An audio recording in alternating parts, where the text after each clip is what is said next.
Comunicando Direito. Apoio Cultural.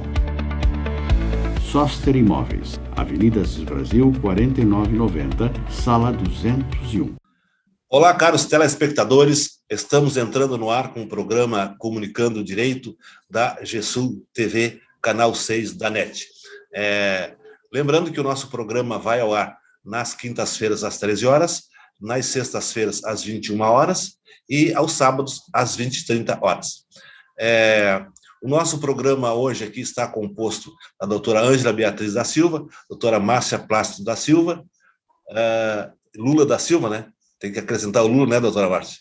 E doutor Demerval Mucílio Trajano. E hoje nós temos aqui um debutante estreando aqui na nossa bancada, que é o doutor Matheus Pereira dos Santos.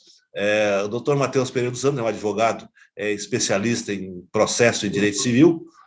Ele faz parte da banca de advocacia do doutor Alcindo Gomes Bittencourt, juiz de direito aposentado, ex-presidente desembargador, ex-presidente do Tribunal de Alçada, e o Matheus Pereira dos Santos é o braço direito lá da banca de advocacia do doutor Alcindo Gomes Bittencourt, que hoje está, inclusive, praticamente está entregando o escritório nas mãos aí do Matheus.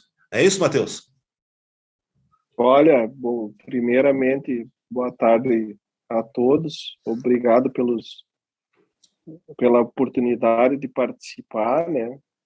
E queria saudar a todo mundo que está nos ouvindo e dizer que a gente tem trabalhado há muitos anos juntos, há mais de uma década, né, que eu trabalho lá com o Dr. Alcindo, e hoje a gente tem uma metodologia de trabalho um pouco mais diferente, né, que ele está acabando por diminuir o ritmo, né, e aí, consequentemente, eu acabei absorvendo mais atividades e tal. A gente trabalha em todo o estado, aí tá significativamente puxado a quantidade de trabalho. Matheus é advogado há quantos anos? Eu sou advogado há 22 anos. É uma longa estrada já, né? É, bastante. Se pegar o tempo que eu fui estagiário, eu já estou há 25 anos. É um tempo, né? Conhece bastante o direito. Bem, feita essa introdução, eu queria dizer que o nosso programa, a Confraria Comunicando Direito da GESUL TV, canal 6 da NET, ele tem por base a Confraria da Comunicação, que é criação do Dr. Celso Sosta, que semana passada nós aqui fizemos bastante elogio, porque é ele que deu início a esse projeto que hoje aqui a gente está apresentando. Então, aqui eu renovo aquelas homenagens que eu fiz no programa passado ao Dr. Celso Antônio Soster, que certamente está nos assistindo. Bem, pessoal, o que é que nós vamos debater hoje? O que é que a banca quer discutir? Matheus, também, se tiver algum assunto aí para debater, pode lançar na banca aqui que a gente discute. Tá, primeiro eu vou ouvir como é que o pessoal vai colocando os temas, aí talvez eu traga um tema. Não, mas fica tranquilo. Aqui a gente pode contrariar o outro, aqui não tem assim aquela compadrio, Maria vai com as outras. Não, pode se opor de forma totalmente diversa ao pensamento do outro, ao entendimento, que a bancada é livre nas suas manifestações. Só não pode perder a elegância, né? Isso não, claro. Toda opinião é bem-vinda, sempre, né? Porque mesmo que pense em contrário, né, a gente pode aprender. O que é que o trio mais antigo aqui queria debater? Nós tínhamos falado sobre a renúncia, né, do Eduardo Leite. Então falamos. O que é que vocês acharam? Ele fez mal em renunciar, não fez? O que é que vocês acham? Posso começar, doutora Luísa? Claro. Assim, já vai puxar a brasa para o PT, né? Não, de jeito nenhum, doutora Luísa. Doutor Matheus, essa aí é uma vermelha inveterada. Não, doutora Tá, Luísa, o senhor sabe que... Continua. O senhor sabe que eu sou muito parecida com o senhor nesse sentido. Assim, eu não tenho assim, pendores para lado algum, não é, doutora Luísa? Claro. Como diria o doutor Demerval, eu sou pelo Brasil. Doutor pelo Luiz, Brasil e pelo Lula, né? Pelo Brasil e pelo Lula, até debaixo d'água. Sim, que sendo pelo Lula, obviamente, já estamos sendo a favor do Brasil. Doutora Luísio, assim, em relação ao Eduardo Leite, eu nunca esperei muita coisa do Eduardo Leite, né, tendo em vista que, desde a candidatura dele, ele já se aliou ao Jair Bolsonaro, né, sabendo-se, né, da minha aversão em relação àquele ser, né, despreparado que hoje está à frente da República para nos envergonhar no resto do país, né, com todas as vênias em relação aos colegas, não sei, né, eu sei que o doutor Demerval é bastante, né, adepto do pensamento do atual, né, presidente. Mas, assim, ele se aliou, só não colocou o nome dele, né, como fez o gringo, que também disputava com ele, que eu até nem lembro o nome dele, Sartonaro, colocou Sartonaro no nome. Posteriormente, não é, coisas que ele havia dito que não tinha interesse em fazer, como, por exemplo, em relação à continuidade, não é, do imposto em 30%, que isso seria reduzido, então, né, o ICMS, né, ele pediu, então, que continuasse, teve o apoio, inclusive, da bancada de oposição. Tudo bem. Na época também das vacinas, não é? Que o doutor Demerval sempre coloca que ele pegou verba que veio, né, verba federal para pagar os professores, colocar em dia, né? Então, assim, eu estive com alguns professores na semana passada, né, que estiveram no escritório para conversarmos a respeito de alguns assuntos do interesse deles, e eles estavam me colocando que, inclusive, a nossa reforma que teve aqui, não é, a nível de previdência dos professores, também trouxe um prejuízo imenso, não é? Assim, tirou triênios dos professores, como todo esse governo neoliberal sempre faz, né? O magistério sempre é muito atingido pelo neoliberal, porque não há interesse que haja, né, efetivamente uma boa formação do cidadão. Né? Hoje a gente vê, inclusive, o governo federal falando apenas em cursos profissionalizantes, dizendo que as pessoas têm taras, né, por cursos superiores, porque, na verdade, eu entendo que o governo que aí está, ele tem o interesse de fazer uma grande massa trabalhadora, não é uma grande massa trabalhadora que ofereça um serviço, né, para os que tiveram mais oportunidade, né, a nível, inclusive, né, de ter uma formação superior. E o Eduardo Leite, eu acho que ele não foge muito dessa realidade, não é? Ele se aliou ao Bolsonaro, ele participou de uma prévia com o Dória, né? Eu, particularmente, não sou simpatizante do Dória, não sou da mesma enfermaria dele, mas entendo que o Dória teve uma atuação muito importante no momento da vacinação. Se não fosse o Dória, talvez tivéssemos, né, mais dificuldade ainda para termos a vacina ao nosso alcance. E o Eduardo Leite ele novamente, não é? Ele não respeitou as prévias, então não há nem necessidade de que seja feita uma prévia, não é? Porque, na verdade, o objetivo dele, né, exclusivamente era chegar à presidência da República. Eu ouvi ontem, não sei se é verdadeiro, que ele seria vice da Simone Tebet, não é? A Simone Tebet tem 1% das intenções de voto. Então, gente, assim, o Eduardo Leite, eu acho que uma das coisas que ele fez, né, e que ele dizia na campanha, que eu acho louvável, é o fato dele dizer que não era a favor de reeleição. E, efetivamente, ele não vai concorrer à reeleição, né, ao governo do Estado. Embora aqui no Rio Grande do Sul a gente saiba que a reeleição é uma coisa muito difícil, né? Não temos histórico de reeleição dos governadores.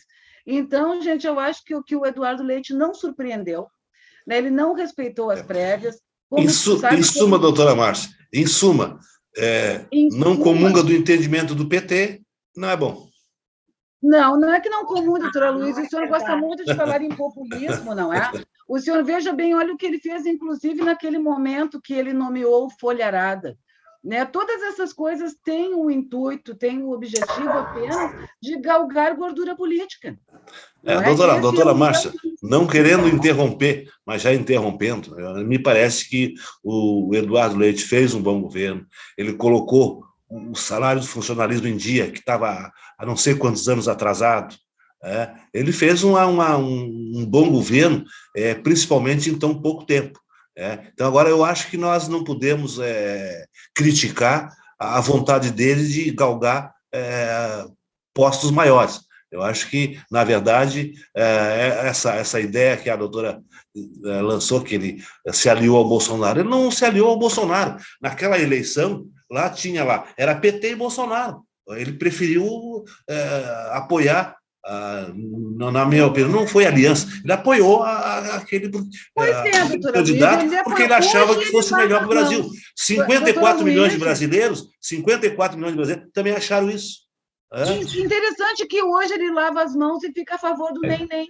Não é? Naquele momento que esse genocida estava candidato, ele estava a favor dele e dizia, né, que não tinha como votar na esquerda, que não tinha como votar na pelo menos aí, doutora Márcia, pelo menos do governo do Eduardo Leite, não se tem notícia de ladruagem como tinha no governo do PT.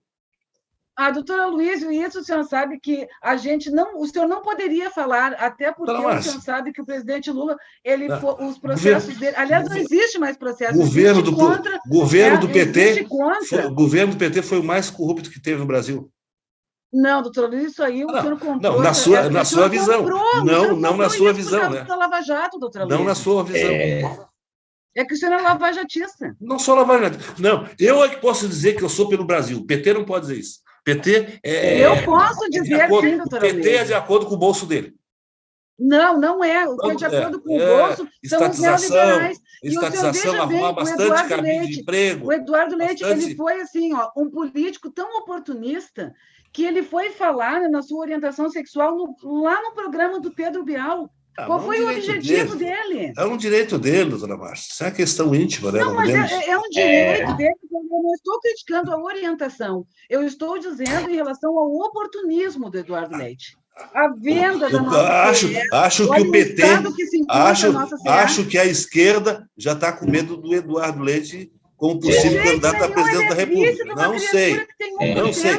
Eu me admiro, assim, os gaúchos assim, de sete costados, criticar um gaúcho de raiz a ser candidato a presidente da República, só sendo muito apaixonado pelo PT, só sendo esquerdista até debaixo d'água.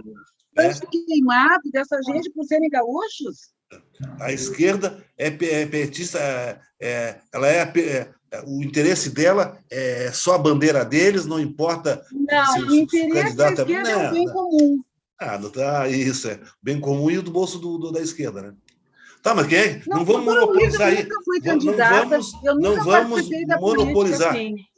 Não vamos. Eu vou aproveitar. Eu vou aproveitar o nosso debutante aqui e perguntar para o Matheus. Quem é o Matheus? O Leite não fez um bom governo? Ou tem alguma crítica? Não, primeiro eu não votei nele, né? Primeiro é importante, acho que dizer isso. Não acreditava nele, né, na eleição. Eu achava pessoalmente que o Sartori tinha encontrado um caminho, né, para governar no caos que ele tinha recebido,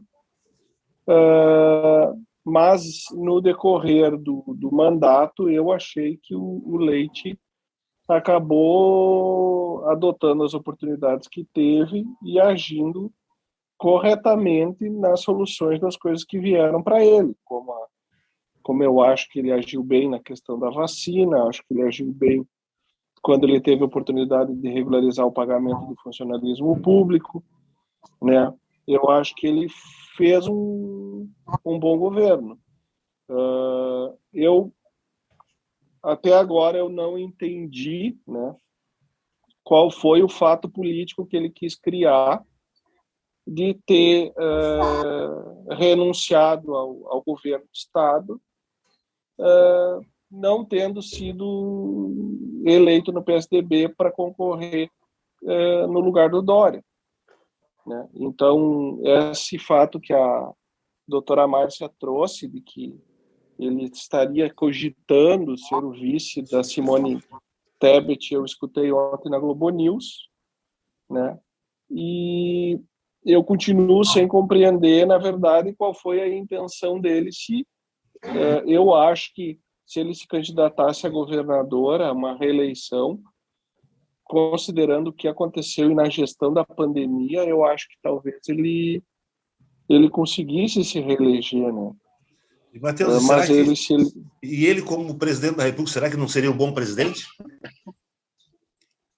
Quem sabe? Eu não sei te dizer, eu só sei te dizer que me parece que as opções que a gente tem hoje, né, elas estão limitadas a uma coisa Lula versus Bolsonaro, né?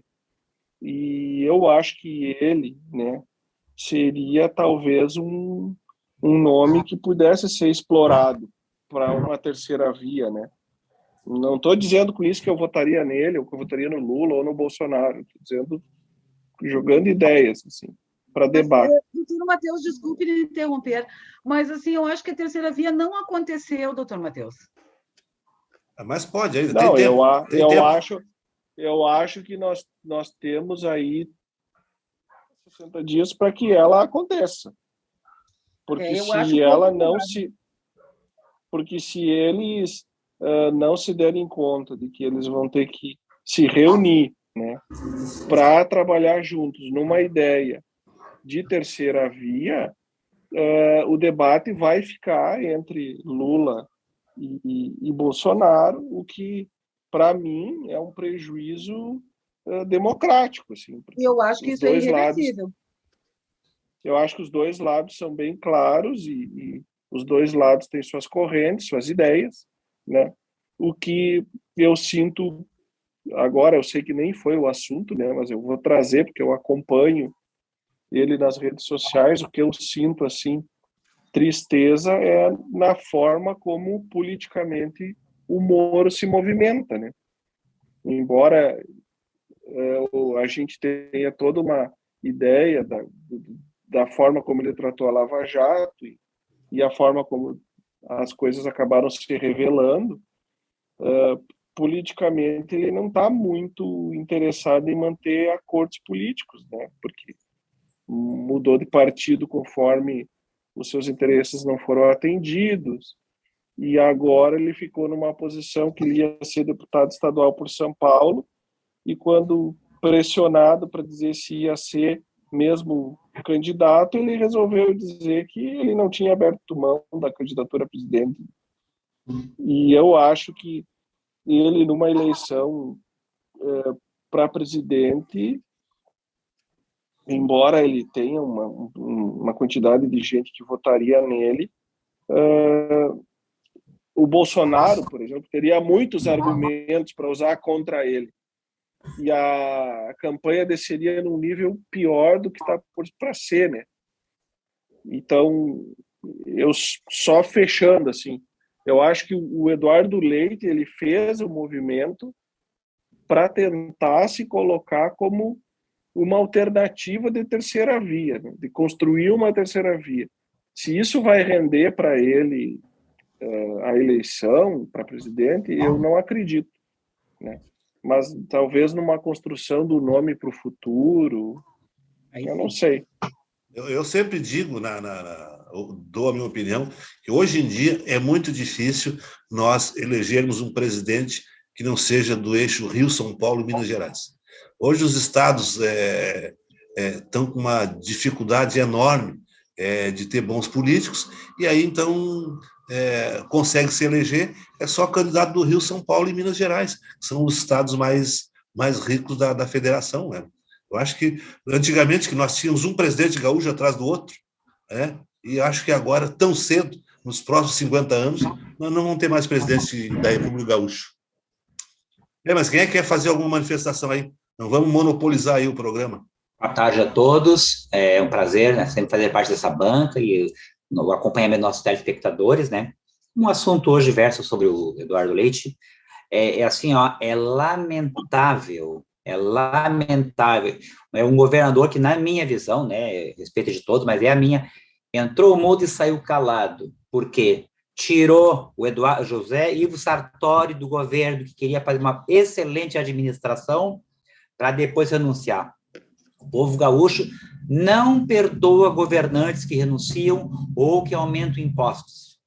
E todos, Eduardo Leite, Dória, Witzel, todos que se agarraram ao Bolsonaro e que depois viraram as costas, está acontecendo o que está acontecendo.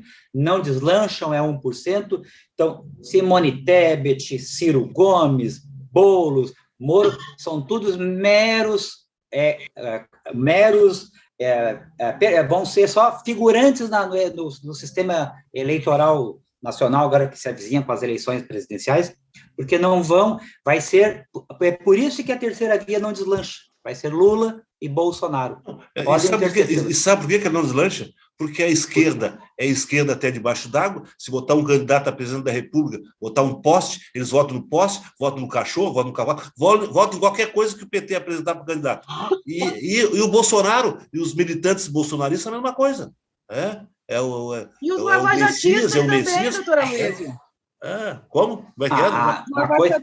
Agora eu quero fazer uma ressalva, que a doutora Márcia falou. Realmente, o Dória não é meu candidato, tal, mas ele encabeçou, ele tomou a dianteira quando o Brasil, o Bolsonaro, não estava também um pouco relapso com a vacina, ele trouxe, só que tanto ele quanto a Globo politizaram a vacinação e a pandemia.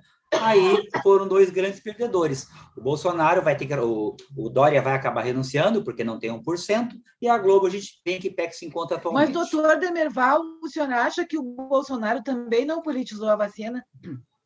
Não, ele, no começo, sim, doutora. O que acontece? Eu falei num programa anterior, essa vacina pegou todo mundo de surpresa, sabe? Nós estávamos com uma lava-jato em ação, aí veio uma pandemia mundial que quem é de nós, eu trabalho no ramo de farmacêutico há 45 anos, eu nunca tinha visto nada nem perto, nem parecido, entendeu? O mundo inteiro foi pego de surpresa com isso.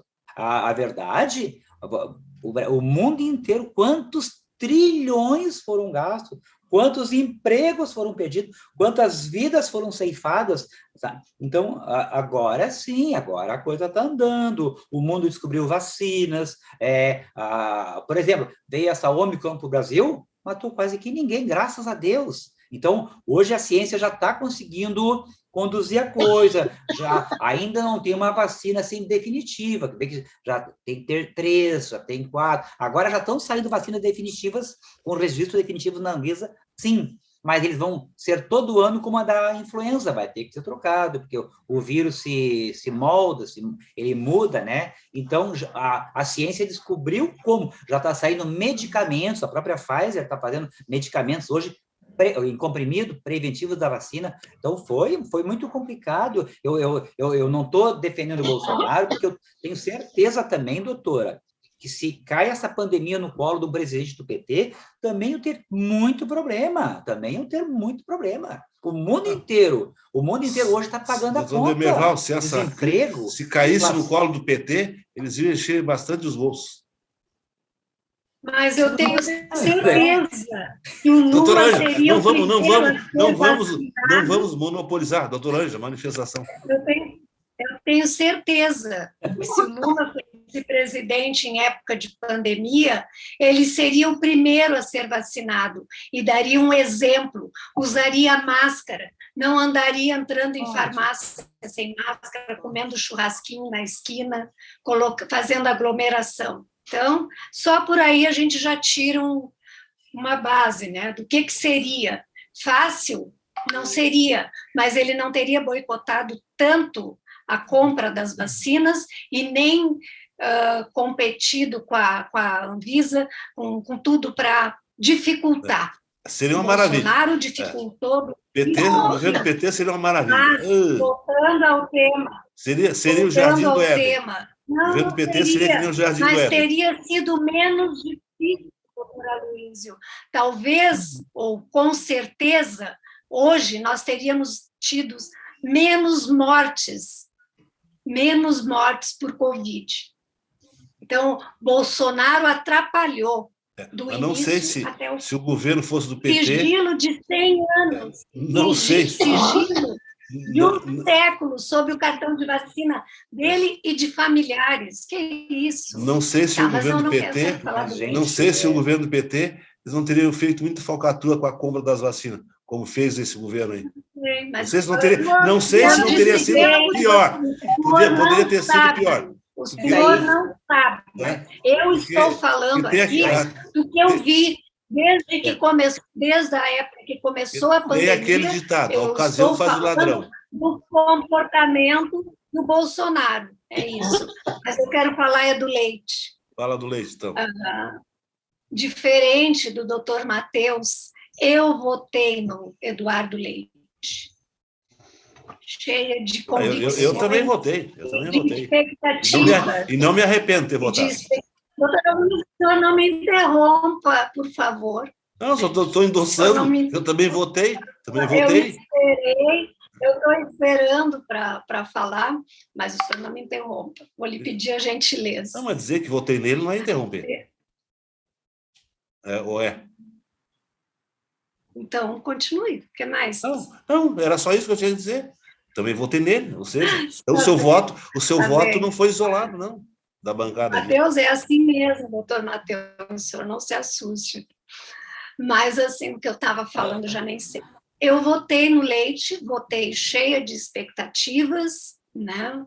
Confiante pelo trabalho que ele tinha feito em Pelotas, por ser um político jovem, por ser uma pessoa que, desde a sua adolescência, quis ser político. Essa era a profissão dele, ser político. E muitas vezes a gente sabe que o político se torna político porque algum segmento da sua vida não deu certo, né? Então vamos para a política. Então, assim, votei e estou bastante decepcionada. Acreditei que ele fosse a nova política, por ser um homem jovem. Estou bastante decepcionada com a renúncia, também, porque a gente acaba vendo que nada mais é do que a velha política se manifestando, e essa desculpa que usam para dizer que vou me candidatar, vou renunciar para tentar algo melhor para o Rio Grande do Sul.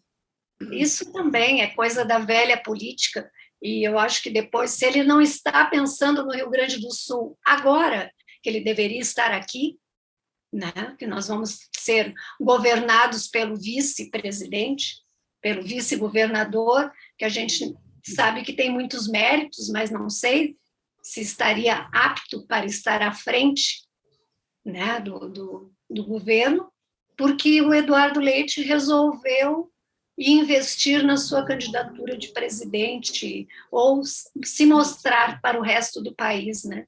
Estar na vitrine do resto do país. Então, é triste isso. A gente escolhe um candidato, escolhe um governador, e lá pelas tantas a gente vê ele deixando, né, o seu cargo para ir investir em algo que eu acredito que seja um retorno próprio, porque retorno para o Rio Grande do Sul, não vejo qual seria, né? Qual é o retorno, né? Então, bastante doutora Ângela, eu queria só lhe fazer uma pergunta, a todos até, porque agora lhe ouvindo eu fiquei pensando nessa questão, com a saída do Eduardo Leite e a renúncia, quem vocês enxergam aptos a governar o Rio Grande do Sul a partir do ano que vem? Vocês pensaram em alguém? Matheus, já vou dizer uma coisa. A vermelhada aqui já vai dizer que é governador do PT. Tem que ser do PT. Se não for, não é bom. Se não for do PT, não é bom. Edgar Preto. Aí, eu sabia. E o Preto, mais aqueles que gostam de fazer as invasões de terra, aqueles bem... O Preto, que Ele mais? é filho do Adão Preto, não é, doutora Luiz, que também era advogado. É o preto, Saiu do vermelho, interior do Rio branco. Grande do Sul. E quem mais? Militou Manuela também com o Dávila. MST. Manuela Dávila. Que mais? Seria ótimo, né? Gosto muito da Manuela, Sendo não da tenho esquerda nada contra. sendo da esquerda para vocês é ótimo, né? Não, mas, Uma doutora mulher Luiz, da esquerda, nossa, acho que seria perfeito. Vocês então, votam assim, respondendo ao doutor Matheus, eu gosto muito do trabalho do Edgar Preto. Não, ele foi deputado estadual até Estão então. querendo te doutrinar, Matheus. Querem te doutrinar também. O PT gosta de Não, é que o doutrinar doutor Matheus perguntou se nós tínhamos, não é? Alguém em mente para candidatar. Não, nós tínhamos, não. Quem nós achávamos que pudesse ser um bom governador. Então, Edgar Preto. Da esquerda, evidentemente, né? Da direita, nenhum. Eu até provo o contrário. Doutora Luiz, nós somos de esquerda, a gente não vai... Eu votei na direita, no vocês são de esquerda, eu digo que vocês são de esquerda até debaixo d'água. Eu era em cima do muro. Eu não votei. E agora... Respondendo ao colega... Pode falar, doutor Nerval. Respondendo ao colega, o advogado doutor Matheus, eu tive o privilégio de conhecer em Brasília o Luiz Carlos Reins. Ele, no quesito agronegócio, o Rio Grande do Sul estaria muito bem representado nas mãos dele. Os outros eu não tenho tanta certeza, tal. Esperar é um negacionista, doutor Demerval. Desculpe me interromper, mas é um negacionista que na CPI mostrou quem era. Não, ele realmente, eu acho que a CPI não foi, não foram, o pessoal que foi para lá não foi muito para pensar no Brasil, na saúde, foi lá para se promoverem, como Renan Calheiros. E o senhor acha que um aliado do Bolsonaro, como o Reisen, o senhor acha que ele foi para lá para pensar no Brasil? Não, o que eu digo, o pessoal que foi lá para a CPI da Covid, assim, foi muito mal selecionado, um ou outro ali que eu achei que entendiam, que se aprimoraram, se aprofundaram, que a maioria foi lá para fazer palanque eleitoral antecipado, doutora, sabe? A bem da verdade, eles não estavam preocupados com vidas que foram ceifadas, foram 600 mil brasileiros que perderam a vida. Mas, doutor Demerval, na CPI nós tínhamos 3 senadores que eram médicos. E os 3 eram frontalmente contra. Sim, doutora, mas aquele médico, eu sei, aquele médico que pegou e desqualificou aquela doutora Yamaguchi, por que ele não foi para a linha de frente dos hospitais também? Ele estava lá, porque ele queria o quê? Se promover lá, ele podia... Não, mas a Anísia Yamaguchi estava na linha de frente de algum hospital? Ela era médica no hospital de São Paulo. Ela é oncologista. É a clínica particular, doutor Demerval, que para ela receitar aquele tratamento preventivo ridículo, ela fazia todos os testes nos seus pacientes, coisas que o SUS não fariam. Muita gente morreu em função disso. Mas, doutora Márcia, ela é oncologista há 40 anos, doutora Márcia. Ela é oncologista. Então, você veja bem o que nós precisávamos nesse momento. Vocês já fugiram. O doutor Matheus fez uma pergunta, vocês já fugiram. E eu já respondi. A esquerda gosta de fugir sempre pela tangente. Esquerda. Eu já respondi, a doutora vai pela tangente. Também. Vamos ouvir, então, doutor Matheus. Doutor Matheus, uma palavra, uma manifestação isenta do doutor Matheus, quem ele acha que poderia ser o próximo governador. Isso. Não sei. A resposta isenta é não sei. É especulação. Sim, mas eu só queria saber uma coisa. O Reins, ele não está com mandato de senador recém no 4º ano? Isso. Mas ele vai tentar ser governador, concorrer a governador, né? É um dos candidatos. Não, eu vou dizer, eu vou dizer o seguinte. E aí eu peço que a doutora Ângela e a doutora Márcia não briguem comigo. Mas o que o legado do governo Tarso Genro deixou para o governo que veio depois, né, foi um legado muito complicado de administrar na questão do funcionalismo público, assim, porque houve aumentos previstos dados para governos, reajuste futuro, pagamentos futuros. Houve um monte de questões assim previstas pelo governo do Tarso ali, né? E isso aí afetou diretamente a liquidez das contas públicas do Rio Grande do Sul, né? E eu acho que, infelizmente, a gente vai ter a mesma dicotomia federal no Estado. Vai ficar entre alguém do PT, né? Não sei se vai ser esse Edgar Preto que a doutora Márcia falou, mas não duvido que a Manuela se candidate, né? Mas eu estaria mais disposto a encontrar um terceiro nome, ou talvez o atual vice-governador se candidatar a eleição, no caso, reeleição, né, para seguir esse projeto, que, embora eu sei que muitos aqui já falaram que são contra o Eduardo Leite, eu acho que o projeto que está andando, está dando certo, né? E eu acho que talvez, se esse vice-governador se candidatasse, talvez seria um nome bom. Doutor, se eu me perdoa, eu não sei o nome do vice-governador, que Mas, é o colega, atual governador. Você só tem um olho para a esquerda. Vocês assim, ó. Mas colega, eu não tem que tenho... tapar um olho e tenho... ficar olhando o olho de... Mas vocês não. Eu não acho que o Eduardo Leite... Viseira de cavalo, só olha para frente. Não olha para doutora Luiz, tem um candidato fora do PT? Não. O colega, o Matheus, eu entendo que o Eduardo Leite botou o funcionalismo em dia, mas ele botou com verbas federais. O Bolsonaro mandou dinheiro para a saúde. O que ele fez? Tem uma verba que é discricionária, ele usa como ele quer, ele usou o dinheiro federal para botar em dia o funcionalismo.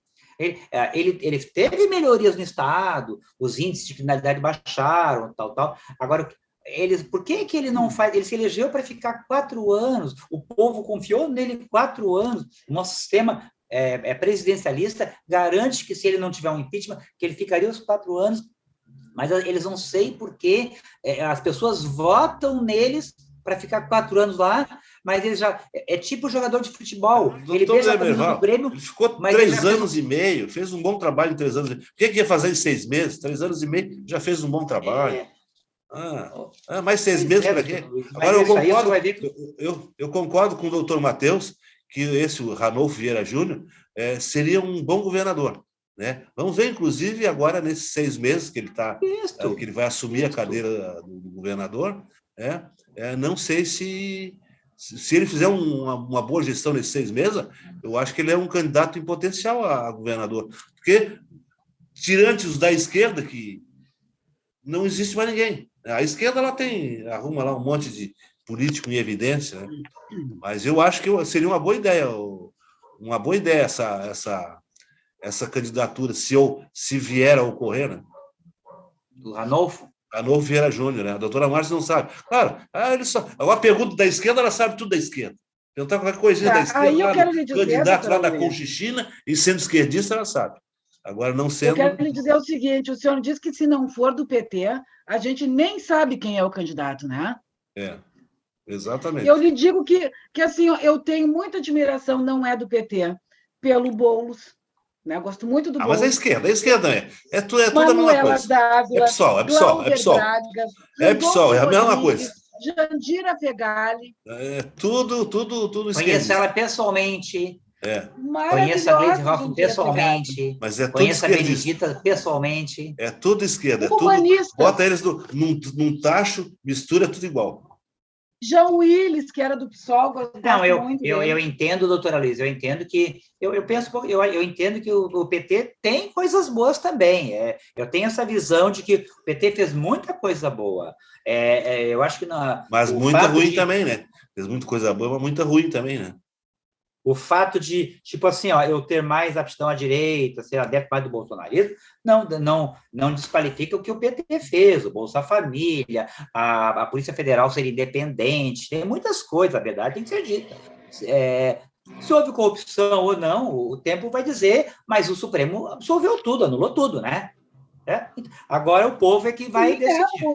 Por que não é, doutor Demerval? um juiz suspeito e incompetente, né? Não, O E conduz o Ministério Público. problema é que a nossa política é o espelho do nosso Brasil, né? Agora, lá, Doutora Luísa, agora não vocês... querendo monopolizar, mas a pergunta de $1 milhão, como dizia o doutor Lênio Streck. O que o senhor achou do Moro mudar de partido, da mulher do Moro também mudar de domicílio eleitoral para ser candidata a deputada federal? Né? O fato dele ter saído do Podemos e ter gasto mais de 3 milhões no Podemos, né, em função da sua estada rápida por lá, e o fato da retirada da possível ou retirada da candidatura dele ter aumentado significativamente as intenções de voto para o Bolsonaro. A lei o senhor proíbe... entende que ele é de extrema-direita, da direita chega? A lei proibia ele de fazer isso, não? Não, eu estou perguntando o que o senhor acha dessa atitude. É uma questão de estratégia. Quando o inimigo é muito forte, ou tu te alia a ele, ou pega o boné e vai para casa. Então, ele entendeu que a candidatura dele estava em banho-maria, não estava decolando, e ele é um homem de disputar para ganhar, ele não é um homem para perder, né? Então, por isso é que ele... A gente viu na Lava Jato, né, doutora Luísa? Ele usava o que fosse possível. Porque ele era juiz, mas ele era... Era um bom juiz e botou os corruptos tudo na cadeia. Que, na verdade, é o seguinte, o que aconteceu com a Lava Jato é o espelho desse país, dessa porcaria de país. Agora, vocês viram lá o Gedel, o Gedel que foi preso lá com um apartamento cheio de dinheiro, já está solto e agora foi nomeado... Agora é o senhor que está saindo pela tangente, doutora Luísa. Isso é o Brasil. O Brasil é assim. Não, o senhor está na Lava Jato não deu nada? Não, já era esperado isso. Já era esperado que Brasília ia torcer a Lava Jato, ia fazer com que o senhor acha que ela não os chegasse a um bom eleitores do termo. Moro, eles vão migrar para o Bolsonaro? Porque doutora são de Márcia, extrema-direita também? Acontece o seguinte, no momento que o Brasil tem duas correntes muito sólidas, Bolsonaro e Lula, ou podia ser qualquer outro, esquerda, fica difícil uma penetração aí. Eu acho que seria... esse ano, eu também até entendo que não vai haver terceira via. Agora, no próximo governo, eu acho Mas que... o senhor nos dizia no ano passado que se Moro fosse candidato, que não teria para ninguém. Não, doutora Márcia... Não sei se o senhor lembra, doutor Demerval, doutora Ângela. É verdade. Mas acontece o seguinte, desde que sustentado por um partido forte. E a gente sabe que, hoje em dia, o candidato, uma andorinha só não faz verão. Mas ninguém tem que ter queria doutora Luísa? ter apoio. É no andar da carruagem que se ajeitam as melancias, né? Mas acontece que a nossa política é dominada pelos caciques. Mas, doutora Luísa, cacique na Bahia, cacique no São Paulo, o cacique com todas as vênias. Temos o cacifado do PT, que é forte demais, eles roubam, e ainda continuam ganhando a eleição. Doutora Luísa, olha só, o senhor veja bem, o Sérgio Moro, enquanto juiz, nós sabemos, que ele mercadejou a toga. Ele saiu da magistratura, ele foi contrariado no governo Bolsonaro, pegou o boné dele e saiu atirando para todos os lados. Ele não foi contrariado. Aí entrou na porta giratória na Álvares e Marçal. Ele não foi contrariado. Ele apenas não aceitou que intervisse na competência dele. Isso não. Aí foi para a porta giratória da Álvares e Marçal. Saindo de lá, voltou para o Brasil, inclusive com notas meio suspeitas, não é? Tudo bem, voltou para o Brasil, problemas com o TCU. Depois disso, doutora Luísa, ele se queria o poder com toda pompa e circunstância. O TCU podia botar uma bomba e explodir lá, esse TCU não serve para nada. Claro que sim. Só serve para esconder as maracutaias. Afinal de contas, Tribunal de Contas é só para maracutaia. E é camisa de emprego ainda. Se fosse em relação Tanto é que no Tribunal de Contas do Estado, favorável. O cara é deputado, quer largar, quer abandonar a vida política, carguinho no Tribunal de Contas. Quer não sei o quê, carguinho no TCU. É assim. Bom, então, provavelmente seja o próximo local de trabalho do Sérgio Moro. Então, o senhor veja bem, doutor Não, Aloysio. ele não Aí tem ele se padrinho político. incomodou no Podemos. Não né? vai ser o Saiu do destino Podemos dele, porque ele não não tinha tem padrinho político. estrutura para ele. Ele se acha, se julga maior, inclusive, que o partido político. Quem tem certo? padrinho político é o Lula. O Lula tem lá o Gilmar Partido. Mendes, que é o padrinho dele. Agora ele foi lá para Lewandowski. a União Brasil, que é uma junção de partidos extremamente corruptos que eram investigados pela sua querida Lava Jato, não é? E, inclusive, o neto do ACM, lá o ACM Neto, queria que ele saísse do partido. Ninguém quer saber da criatura. Doutora Márcia, essa nossa classe política é tão podre que eles boicotam qualquer pessoa honesta que queira fazer parte da política. É tão podre que o Sérgio Moro quer participar. A política é podre disso. e não aceita que entre para os quadros da política uma pessoa honesta. Tem que ser ladrão que nem eles. Por isso que o Sérgio Moro quis participar, porque é podre. Então, a política é coisa de ladrão. Deltan Dallagnol, a mulher dele, a Conja, mais o Carlos Fernando, essa gente saiu do MP e da magistratura para ingressar na política, porque fizeram política enquanto estavam na Lava Jato. No seu entendimento, né? Não é o meu. É o meu entendimento do STF. E aí, doutor, eu quero ouvir uma palavrinha, doutor. Em relação ao Sérgio Moro, doutor Matheus, o que é que o senhor acha dele, da pessoa dele, na Lava Jato? Ele mercadejou a toga? Ele não fez um bom trabalho lá na Lava Jato? Pelo que o senhor acompanhou? Não. A minha opinião sobre ele, né, a minha opinião sobre ele é a mesma opinião de um amigo meu, que é uma coisa que ninguém fala, né? Que é o seguinte: as decisões do Sérgio Moro, em sua maioria, elas foram confirmadas pelo Tribunal Regional Federal da 4ª Região. E ninguém fala, nenhum desembargador do TRF, né? Então, o que eu acho é que ele, eu não tenho... Ele fala uma frase, né, que peço até... Vou avisar, porque eu vou dizer uma frase dele, que o que o STF acabou fazendo, no caso do Lula, foi uma questão formal, né? Houve uma questão de competência. E, embora tenha o Gilmar Mendes feito toda uma citação daquelas mensagens que apareceu do Telegram ali com o Dallagnol,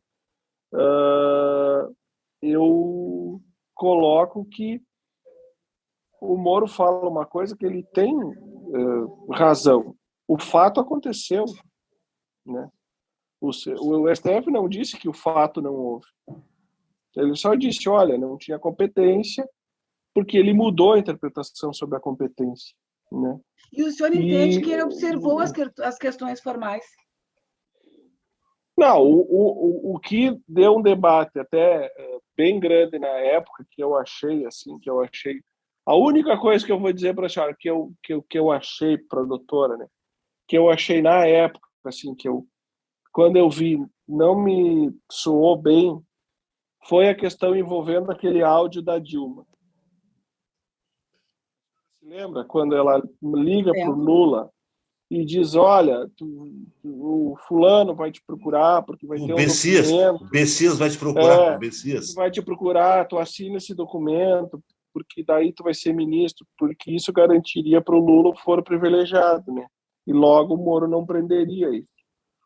Aí eu me lembro que, na época, isso quando saiu, né, eu comentei, eu disse, olha, é o presidente da República, né, que teve o áudio interceptado, né, e tu não pode abrir esse áudio porque é presidente da República, né? E aí ele abriu o áudio, a imprensa pegou o áudio e depois o TRF mandou bloquear o áudio, que não podia sair o áudio. Mas aí o áudio já estava na mídia, né? Sem contar que era fora do horário, não é, doutor Matheus? O que eu não tenho oposição. O que eu acho que está acontecendo com ele, para mim, é uma questão política.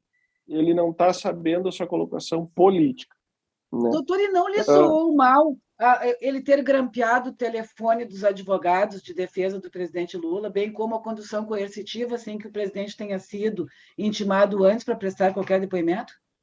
Não, mas aí a condução coercitiva é uma questão que ele fez não só para o ex-presidente Lula, como ele fez para vários, né? Independente disso, se a pessoa não foi intimada, o senhor acha que ele seguiu a formalidade, né, que ele seguiu o procedimento correto? Porque, assim, o senhor acha que uma frase dele que o senhor acha que é correta, que foi uma mera questão formal, né, o fato do STF ter, então, anulado, não é, todas as decisões. Eu mandei a sentença para o doutor Aloysio, até hoje ele não me diz onde que o Moro fala, onde está uma prova contra o presidente Lula.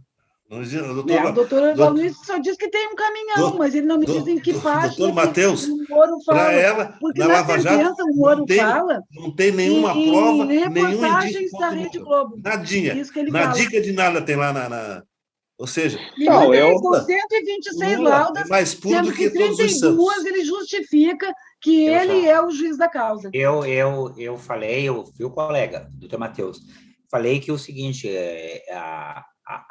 o judiciário é soberano, né? Com livre convencimento fundamentado, inocentou Lula. Vamos ver as eleições, vamos ver o povo, vamos ver o eleitor, porque o julgamento jurídico ele teve absolvido. Se está errado, se não está errado, eu entendo. Agora, vamos ver o julgamento do povo, entende? Tem eleições se avizinhando aí, vamos ver o povo, e ele tem, a verdade é que ele tem um seleto número de eleitores que gostam dele, que concordam com ele, e vão provavelmente votar nele, sim. Mas tem os debates ainda também, tal. Agora, eu entendo que foi um julgamento político, sim, mas entendo que o Sérgio Moro extrapolou um pouco também. Ele passou um pouco de magistrado. Político desde a primeira instância, doutor Demerval. Não, o que eu acho, até eu acabei me desentendendo aí com um amigo meu esses dias, porque o que eu acho, a única coisa que eu acho que para mim passou do ponto, tá, foi o PowerPoint do Dallagnol, que eu acho que aquele PowerPoint é uma coisa que passa do ponto. Aí, quando ele foi condenado agora, as pessoas foram lá e indenizaram ele lá. As pessoas pagaram a indenização, nem do bolso dele saiu a indenização, né? Mas o que eu achei?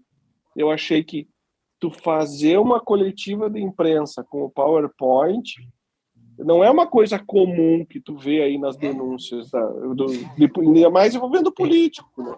Tu não vê Eu acho que foi imoral. Mas ilegal não, foi midiático ali, mas eu acho que, eu entendo que o Sérgio Moro autorizar uma gravação depois de horário que estava, divulgar, né, permitir que fosse divulgado. Grampear escritório de advocacia, doutor Demerval. Não, doutora Márcia, o telefone grampeado era de uma terceira pessoa, não era dos advogados.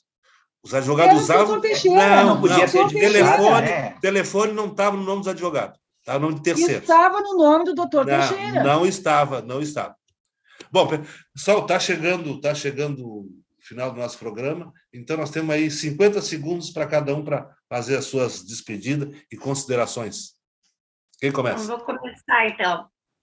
Muito obrigada, doutor Matheus, pela sua estreia aqui. Espero que seja a primeira de muitas. Essas portas aqui sempre estarão abertas para o senhor. Foi muito bom a sua presença hoje. E me despedir dos meus colegas, doutor Demerval, doutora Márcia, doutora Aloysio. Foi muito bom o programa de hoje, gostei bastante. Quem vai? Doutor Aloysio. Eu estou com muita fé e esperança nesse ano de 2022 que nós estamos andando aí, né? Vamos ter eleições, vamos ter Copa do Mundo, está aí chegando o fim da pandemia, né? O dólar baixando, o desemprego baixando também, a inflação controlada, corrupção zero nesse Brasil, a Bolsa de Valores e o emprego subindo. Eu estou falando do Brasil, doutor Demerval. É o país que eu vivo, doutora. O salário e a inflação. Ele está falando de Cuba, doutora. O salário e a inflação, né, acima da inflação, o Bolsa Família também foi majorado. Então, o debate político, doutor Ivo, vai mostrar o Brasil que a gente precisa e o que a gente quer, e que vença o melhor. Boa noite a todos, obrigado. Bom, eu gostaria também de me despedir dos colegas, né, das pessoas que nos assistem, dizer que não podemos deixar de esperançar, porque falta 269 dias, 3 horas, 57 minutos e 45 segundos para a saída do Bolsonaro do governo. Dizer também que foi um prazer e um privilégio participar dessa bancada e com o doutor Matheus, não é? Que nos trouxe uma paz, uma tranquilidade que não víamos há um bom tempo, não é? Prazer em tê-lo conosco, doutor Matheus. Agradecer o convite dos colegas, não é? E dizer que estaremos aí, né, na luta, porque a luta continua e somos resistência. E aí, doutor Matheus? Bom, eu queria reiterar o meu agradecimento pela oportunidade de participar com vocês. Acho que os debates sempre são importantes para o conhecimento de quem nos ouve e mais importante para nós, né, porque a gente acaba também refletindo naquilo que a gente fala e no que ouve. E agradecer ao doutor Aloysio, que me convidou a participar, e a todas as palavras que foram para mim dirigidas. Estou à disposição, a hora que precisar quebrar um galho aí, podem contar comigo. Um abraço. Perfeito. Então, eu teria a dizer que foi muito proveitosa o comparecimento hoje do doutor Matheus, e fique sabendo que será efetuado o convite para as próximas gravações do nosso programa. E, como o doutor Matheus viu, que não tem... Ninguém leva ninguém para compadre. Você tem que discordar das ideias, se discorda das ideias, né? Então, a gente só mantém a elegância, né? Isso a gente não pode perder, né? Então, dito isso, eu agradeço aos nossos fiéis telespectadores pela sua audiência, e me despeço em nome da minha bancada, lhes dizendo que nos aguarde até o próximo programa.